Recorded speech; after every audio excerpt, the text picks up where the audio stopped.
बिस्मिल्लाहिर्रहमानिर्रहीम। Welcome back to my channel friends. आज की रेसिपी जो है वो छिलके वाली मूंग दाल की रेसिपी है और ये साबित भी आती है। मैंने छिलके वाली जो क्रश्ड है वो दाल ली है और ये बहुत हेल्दी है, बहुत मज़ेदार है। गर्मियों में कुछ समझ ना आए तो ये सबसे बेस्ट है। अब ये देखिए, ये छिलके वाली हरी मूंग है।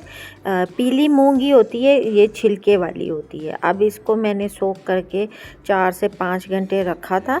फिर इसका मसाला रेडी करूँगी मैं। मसाले में 2 से 3 टमाटर बड़े साइज़ के आप ले लीजिएगा और एक मीडियम साइज़ का अनियन है। ये सब मैं ग्राइंडर में डालूँगी। 1 टेबलस्पून भर के वाला लहसुन अदरक का पेस्ट है और हरी मिर्चें, धनिया, ये सब मैं डाल के जो है ना ग्राइंडर में बहुत फाइन सा इसका पेस्ट बना लूँगी।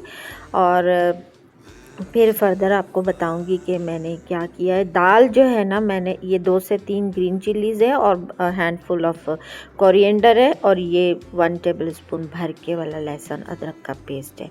और धनिया जो है वो मैंने डंडियों के साथ लिया था, उससे इसका फ्लेवर बहुत अच्छा आता है।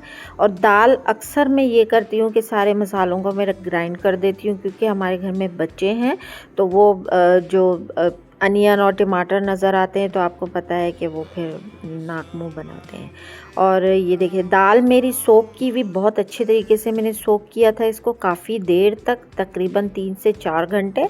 फिर मैं इसको 2 टेबलस्पून ऑयल पैन में डालूंगी और पहले मैं दाल को फ्राई करूंगी और बहुत अच्छे तरीके से इसको मैं फ्राई करूंगी। जब ये पूरा क्रिस्पी सा हो जाएगा ना और मतलब जो गीला था पूरा ड्राई हो जाएगा और थोड़ा क्रिस्पी हो जाएगा, इसमें खुशबू आने लगेगी, उसके बाद फिर मैं ग्राइंड किया हुआ मसाला डाल दूँगी। आप इस तरीके से बनाइएगा, आप देखिएगा दाल में बहुत प्यारी सौंधी सौंधी सी खुशबू भी आती है और बहुत मज़ेदार बनती है। और ये दाल जो बनी थी ना, ये सबको पसंद आई थी। अब मैं मीडियम टू लो फ्लेम पे जो है ना दाल को सारे जो है ना फ्राई करूँगी। उसके बाद जैसे हमारी दाल जो है ना कड़क क्रिस्पी सी हो जाएगी ना, उसके बाद फिर मैं ये देखिए ये किस तरीके से मैं स्लो फ्लेम पे जो है ना इसको फ्राई करती जा रही हूँ। जब मुझे लगा ना कि ये फ्राई हो चुका है, अब कलर इसका चेंज हो रहा है, तो फिर मैंने इसमें ग्राइंडेड मसाला डाल दिया था। इस पॉइंट पे अगर मेरी रेसिपी अच्छी लगे तो लाइक करें, शेयर करें और चैनल को भी सब्सक्राइब करें और मुझे कमेंट भी करें कि आपको किस चीज़ की रेसिपीज़ मज़ीद चाहिए। ये मैंने मसाला ग्राइंड किया हुआ डाल दिया है। अब मेरी दाल जो है ना वो 3 से 4 घंटे सोख हुई थी, तो ये जल्दी कुक हो जाएगी। अगर आपने सोख नहीं किया तो नो प्रॉब्लम, आप 3 से 4 गिलास पानी डालिएगा। मैंने तो 2 कप पानी डाला था, तकरीबन 500 ml पानी मैंने डाला था।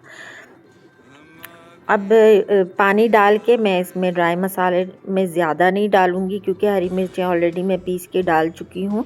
आप चाहें तो इस टाइम पे आप रेड चिलीज़ भी डाल सकते हैं। मैं रेड चिलीज़ तड़के में डालूँगी।